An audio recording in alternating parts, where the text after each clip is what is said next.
Zee 24 तास एक पाऊल पुढे।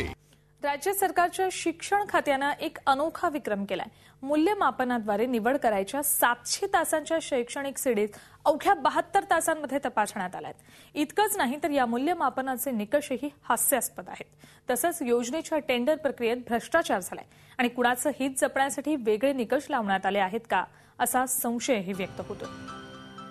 शाळांना ऑडिओ व्हिज्युअल अर्थात दृकश्राव्य स्वरूपातल्या शैक्षणिक सीडीज उपलब्ध करून देण्याची योजना शिक्षण खात्यामार्फत राबवण्यात येते। या सीडीजचा पुरवठा करू इच्छिणाऱ्या संस्थांकडून निविदा मागवण्यात आल्या आहेत। मात्र त्यापूर्वी या संस्थांनी पाठवलेल्या नमुना संचाचं एका तज्ञ समितीमार्फत मूल्यमापन करण्यात आलं।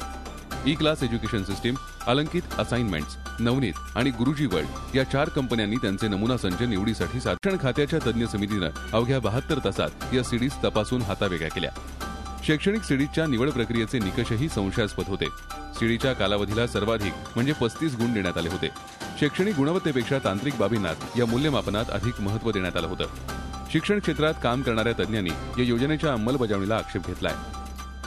ही योजना म्हणजे भ्रष्टाचाराचं कुरण असल्याचं सांगत ती तात्काळ रद्द करण्याची मागणी त्यांनी केली आहे। प्रत्यक्ष शिक्षण करायचं असेल तर त्यामध्ये सीडींना वाव नाहीये।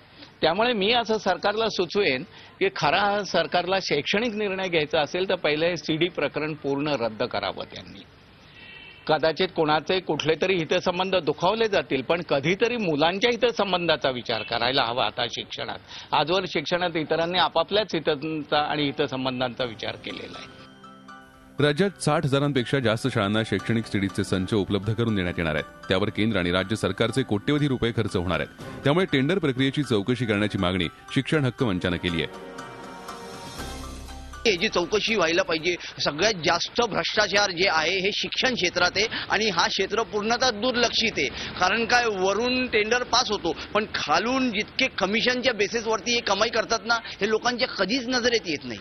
काय तर विचारणारा कोण नाहीये म्हणून यांचा मनमाजी माणी कारभार चाललेला आहे। या सीडीच्या एका संचाची किंमत 4 ते 5 हजार रुपये असणार आहे। मात्र गरज आणि दर्जा या दोन्ही पातळ्यांवर या शैक्षणिक सीडी योजनेविषयी अनेक प्रश्न उपस्थित झालेत। हा विषय ज्यांच्या अखत्यारीत येतो ते शिक्षण संचालक 31 डिसेंबर रोजी निवृत्त झालेत। मात्र निवृत्त होण्यापूर्वी ते या शैक्षणिक सीडीची निविदा प्रक्रिया मार्गी लावून गेलेत। त्यामुळे सध्या शिक्षण संचालनालयाचा अतिरिक्त कारभार सांभाळणारे संचालक या बाबतीत खुलासा देण्यास असमर्थ आहेत। शैक्षणिक सीडी योजनेची टेंडर प्रक्रिया अंतिम टप्प्यात आहे। अतिशय घाईनं ही प्रक्रिया उरकण्यात येते। एखाद्या चांगल्या योजनेची अंमलबजावणी लवकरात लवकर होणं हे उत्तम प्रशासकीय कारभाराचं उदाहरण आहे। पण ते घिसाड घाईनं व्हायला नको आणि या सगळ्यात विद्यार्थ्यांचं हित विसरून अजिबात चालणार नाही। झी 24 ताससाठी अरुण मेहत्रे, पुणे।